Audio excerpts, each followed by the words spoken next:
மைவி3 நண்பர்களே, என்னால் மன்னிச்சிடுங்க. நேற்று ஒரு வீடியோ போட்டிருந்தேன், மைவி3 பற்றி தவறாக பேசிட்டேன், என்னால் மன்னிச்சிடுங்க.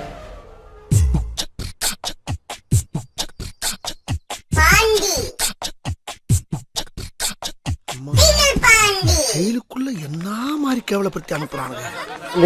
தலைவர் வாழ்க, தலைவர் வாழ்க, மைவி3 ஆர்ட்ஸ் வாழ்க, தலைவர் வெளியே வந்துட்டாரு, மைவி3 ஆர்ட்ஸ் வாழ்க. ஒரே ஒரு क्वेश्चन சார்.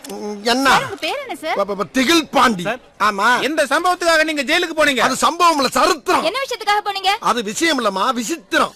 என்ன பிரச்சனை சார் உங்களுக்கு? அது பிரச்சனை கிடையாது, பிரளயம். சார், நீங்க பேசுறது ஒண்ணுமே புரியல சார். ஒண்ணும் புரியல, கூட்டத்தை கலச்சிட்டு வீட்டை பக்கம் போங்க எல்லாரும். சார், ஜனங்களா நீங்க எதுக்கு ஜெயிலுக்கு போனீங்கன்னு தெரிஞ்சுக்க துடிச்சிட்டு இருக்காங்க சார். சொல்றேன், மக்களுக்காக சொல்றேன். இந்த செனங்குண்ட சிறுத்தையை சிராச்சு சிறங்கு வர வச்சுட்டாங்க, ஆறிருச்சு. இந்த மதம் கொண்ட யானைய மண்டி போட வச்சு நீ நினைக்கிற மாதிரிலாம் ஒண்ணு இல்ல, மானமங்க படுத்திட்டானுங்க. இந்த கருந்தலுடைய கொடுக்க கேவலம் ஒரு கத்திரிய வச்சு கட் பண்ணிட்டானுங்க. கொடுக்க மட்டும் தானா சார்? நீங்க இவ்வளவு நேரம் பேசி எதுக்கு ஜெயிலுக்கு போனீங்கன்னு சொல்லவே இல்லையா சார்? சொல்லுங்க சார். மடப்பட பேசிக்கிட்டு இருக்கும்போது தலைவர் வெளியே வந்துட்டாரு, நம்ம கேஸ் டிஸ்போஸ் பண்ணிட்டாங்க, கேஸ் முடிஞ்சிடுச்சு, மைவி3 வெற்றி பெற்றது சார். நீங்க ஜெயிலுக்கு போயிட்டு சுதந்திர போராட்ட தியாகியா வெளியே வந்திருக்கீங்க. இப்போ நீங்க மக்களுக்கு என்ன சொல்ல விரும்புறீங்க? அன்பார்ந்த மைவி3 ஆர்ட்ஸ் உறுப்பினர்களுக்கு வணக்கம். நம்ம நிறுவனம் மைவி3 ஆர்ட்ஸ், O3னா என்ன? விட்டு நம்ம நிறுவனம் மக்கள் துணை கொண்டு, இறைவனின் துணை கொண்டு, இயற்கையின் துணை கொண்டு வெல்வது நிச்சயம். நல்ல ஒரு லட்சியம் வெல்வது நிச்சயம். நல்ல ஒரு லட்சியம் வெல்லும். யாருங்க நல்லவர்? யாரோ ஒரு சோகால் யூடியூபர்ஸ்க்கெல்லாம் பதில் சொல்லணும்னு அவசியம் எனக்கு கிடையாது. நான் ஓரளவுக்கு கண்ட்ரோல் பண்ணுவேன். அப்புறம் மக்கள் தன்னெழுச்சியாக கிளம்பி வந்துட்டாங்கன்னா என்ன கேட்காதீங்க.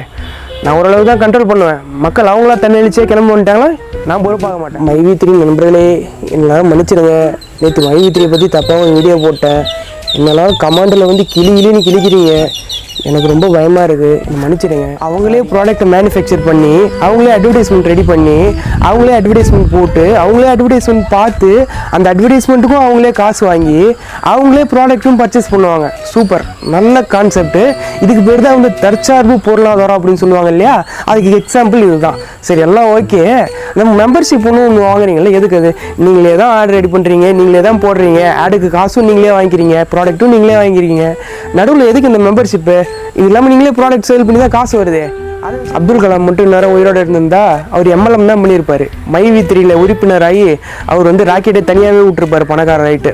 அப்துல் கலாம் கண்ட கனவு வந்து இதுதான். யாரும் படிக்க தேவையில்ல, யாரும் வேலைக்கெல்லாம் போக தேவையில்ல. எதுக்கு கஷ்டப்பட்டு படிச்சுட்டு வீட்டில் உட்காந்தீங்களா, ஃபோன் எடுத்தீங்களா, ஆடு பார்த்தீங்களா, காசு வந்துகிட்டே இருக்கும்.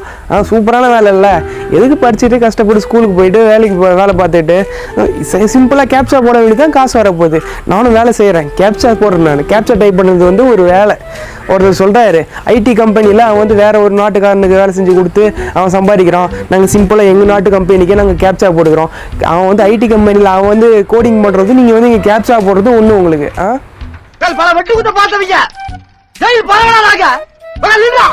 ஜெயிலுக்கு போகிறேன். நானும் ரவுடி தான். நல்ல ஒரு லட்சியம் வெல்வது நிச்சயம். நானும் ரவுடி தான், ஜெயிலுக்கு போகிறேன், பார்த்துக்கிடுங்க. ஜெயில் பரவடா. நாங்கள் போயிட்டு வருவோம். ஜெயில் பறவை.